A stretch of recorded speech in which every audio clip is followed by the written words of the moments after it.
First, I'd like to start this video by sending my condolences to the family of HERNDON, a single parent with a little beautiful daughter.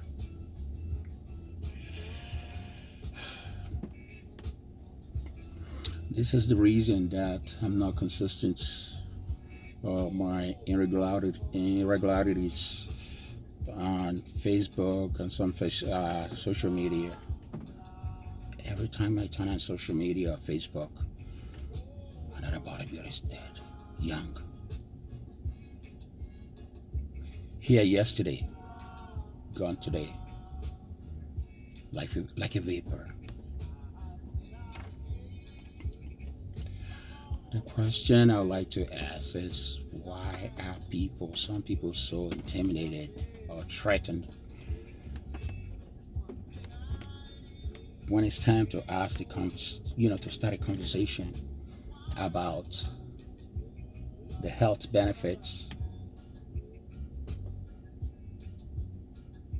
of competitive bodybuilding? Why is it coincidental that many are dying so young? Why is it that so many people are signing up for the untimely death?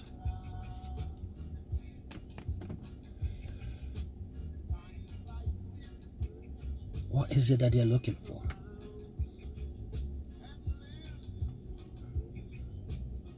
What kind of validation are you looking for?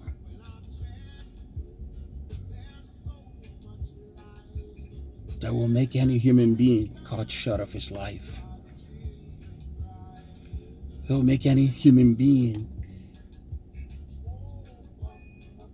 steal, lie, prostitute, and put their life on the line at risk just for validation, just for trophy. What kinds of people exploits these people?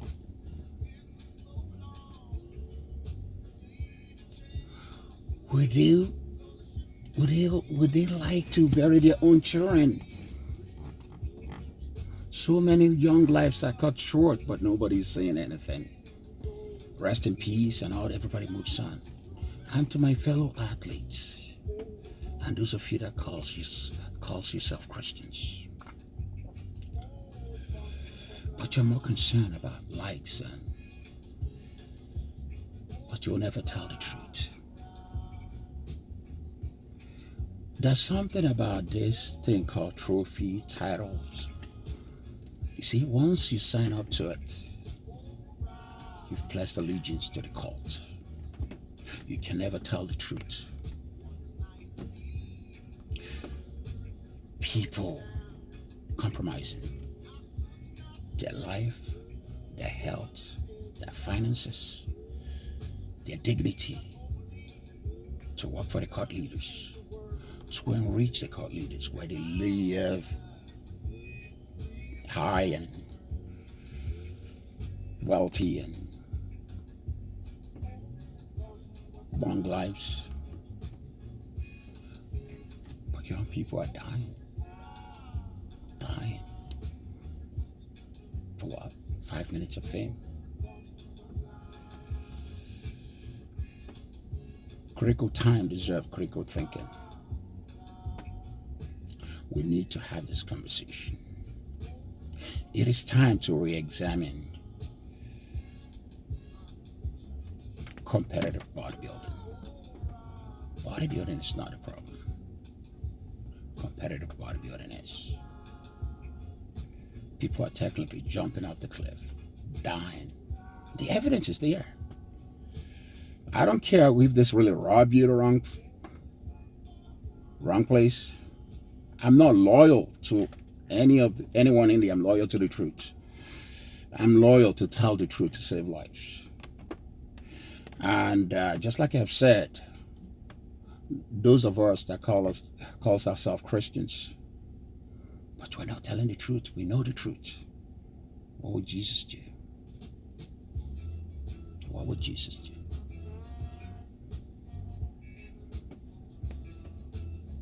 He wouldn't have settled to be liked by people.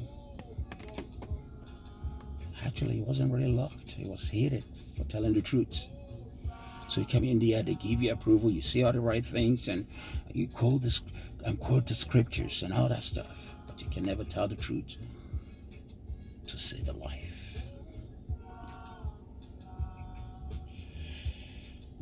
My heart is heavy.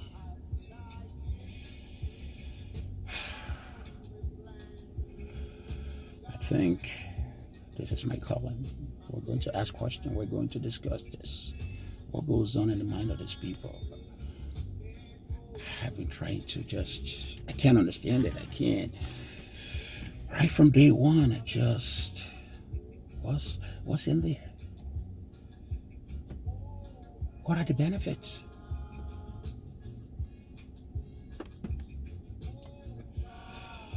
So, again, my heart goes out to the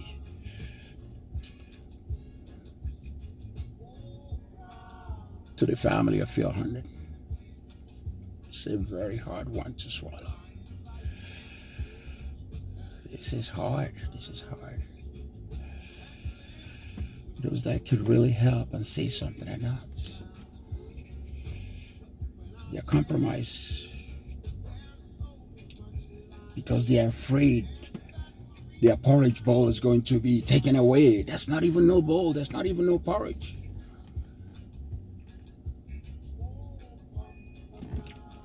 So amongst our cast, we're going to discuss this. We want to have intellectual conversation. We don't want to be confrontational, but truth can be confrontational. Because there's people that are exploiting their souls. There are people out there that are exploiting people with low self-esteem, that are looking for love and attention and validation in the wrong places. And then there are con artists that are there to take them, to snatch their souls. Life is so precious. Why?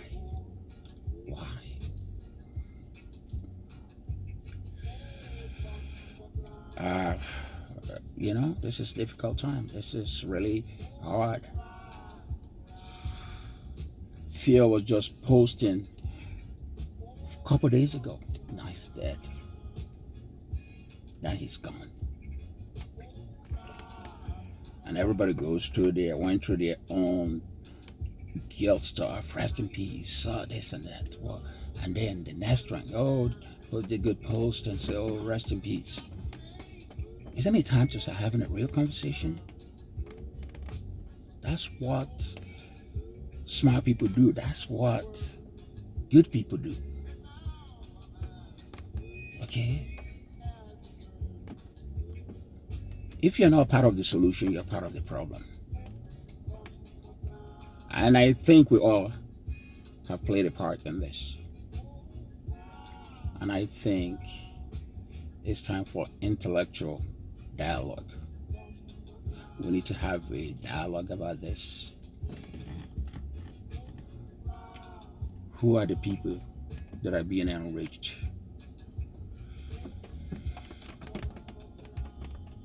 by all this tragic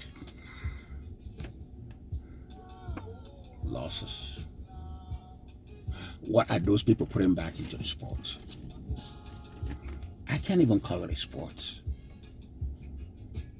I can call it an art, but competitive bodybuilding, if something doesn't enable you, if something does not enrich you, if something disables you, how can that be good? The evidence is right there. And the problem with cult is they're blinded to reality, blinded to the truth. And the only person and the only people that benefits are the cult leaders.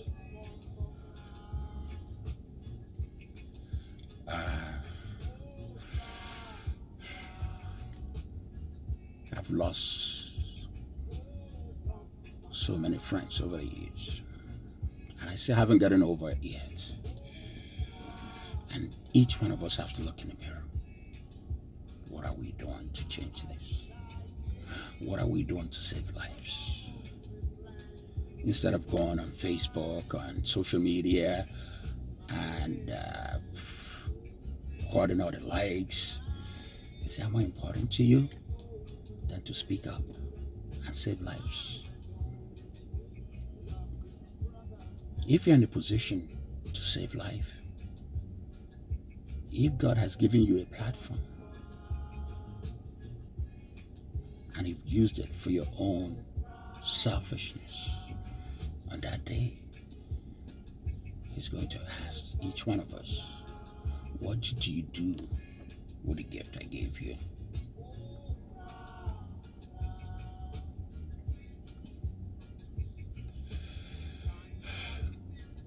I pray for the Lord to protect each one of you during this hard time with this virus. Life is precious, and it's nothing to play with. It's nothing to gamble with. That's not amount of validation or trophy or likeness, and that's worth losing your life.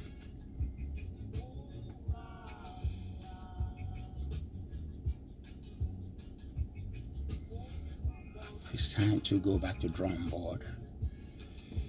Bodybuilding is not a problem. Bodybuilding is spiritual. It's a form of meditation. It's something that is connect the mind, the body, and the spirit. But when the mind and the spirit is removed, then it's like a corpse. That's the same reason we do not bury. We bury people when they are alive. When a loved ones are dead, or we don't put them in the guest room. Their body is still there, but the mind and the spirit is gone. That's why we have mortuary.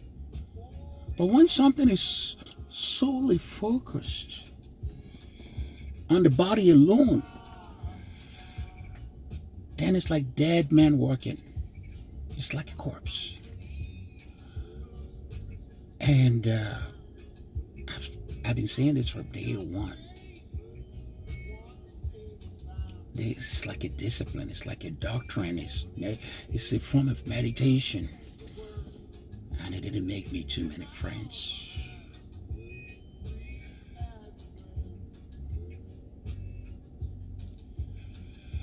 So I'm not here. I'm not loyal.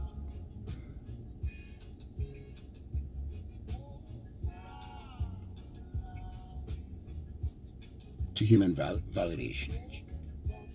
I'm loyal to the truth. I don't really care or give a damn about what you think, about if you agree with what I'm saying or not. I don't know you, you don't know me.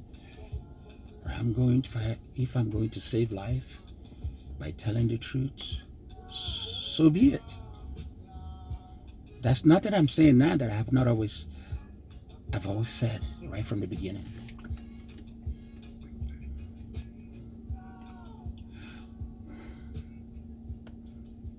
I've told myself not to always speak when I'm emotional. But this is hard. This is hard. I'm trying to really contain myself. Sometimes I'm lost for words. May peace be upon you all. Thank you.